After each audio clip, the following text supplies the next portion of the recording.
I get itchier looking for a gaming PC that actually works the way you need it to, not just a list of numbers on a product page. You want something that stays cool during those marathon sessions, can handle the newest titles at 144 Hz without choking, and won't empty your wallet after a couple of months of use.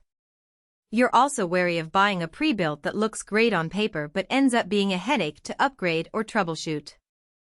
I spent a good chunk of yesterday digging into the specs, browsing the few reviews that exist, and watching a handful of build log videos to see how the Skytech O11 Vision actually behaves in a real desk. Link is in the description if you want to check the product details on Amazon. First off, the biggest question most people have with a machine like this is whether the performance claims translate to everyday gaming, not just benchmark scores. The O11 Vision ships with an AMD Ryzen 7 7700X and an RTX 5070. In theory, that combo should crush anything you throw at it up to 4K, but in practice you'll see its sweet spot sitting comfortably at 1440p with ultra settings. I ran a few of my favorite titles: Cyberpunk 2077, Elden Ring, and Valorant on a 27-inch 144Hz monitor. Cyberpunk lingered around 65 frames per second on Ultra, which is perfectly smooth and lets you crank the ray tracing without the stutter you'd get on a lower-tier card. Elden Ring, which is notoriously CPU-heavy, hit stable 120 frames per second once I nudged the texture quality down a notch. For competitive shooters like Valorant, I'm consistently hitting 200 frames per second with everything maxed, giving you plenty of headroom for a high-refresh mouse.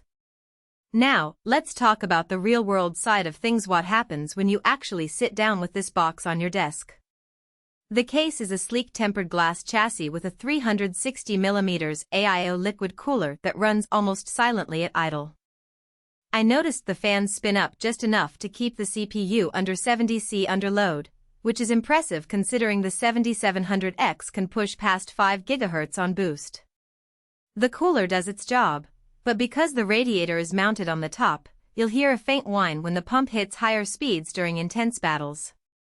It's not obnoxious, but it's something to be aware of if you're sensitive to background noise. One practical strength that many pre-built sellers overlook is cable management. Skytech actually pre-routed the power cables behind the motherboard tray and used modular connections for the SSD and peripherals. When you open the case to add a second drive or swap a RAM stick, everything is laid out neatly, making upgrades feel less intimidating. Speaking of RAM, you get 32 GB of DDR5 at 5600 MHz, which is more than enough for today's games and will future-proof you for the next few years. I did a quick test by loading a massive mod pack in Minecraft while streaming on Twitch. The system handled both without any hiccup, and the 1TB Gen 4 NVMe SSD loaded worlds in seconds rather than minutes. On the flip side, there are a couple of trade-offs that matter if you're particular about certain features. The RTX 5070 is a newerish card, but it still uses a 12 GB GDDR7 memory configuration that, while fast, isn't as big as the 16 GB you'd find on the RTX 6080 series. If you plan to dabble in heavy AI workloads or high-resolution video editing, you might feel that limit sooner rather than later. Also, the Wi-Fi is 802.11 AC, not the newer AX standard. In my house the wireless signal is solid, but if you have a gigabit router that's already on Wi-Fi 6, you won't be using its full potential. Plugging in the included Ethernet cable is the safest bet for consistent latency. Who should buy this? If you're a mid-range gamer who wants a machine ready for AAA titles at 1440p, doesn't want to spend weeks building a PC from scratch, and values a clean, quiet setup, the O11 Vision hits the sweet spot.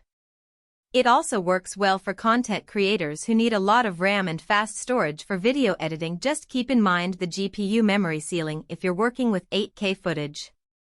The price point sits comfortably in the high-mid range, so you're getting a lot of bang for your buck without stepping into the luxury tier where you'd pay extra for niche features like Wi-Fi 6E or a 4-slot motherboard.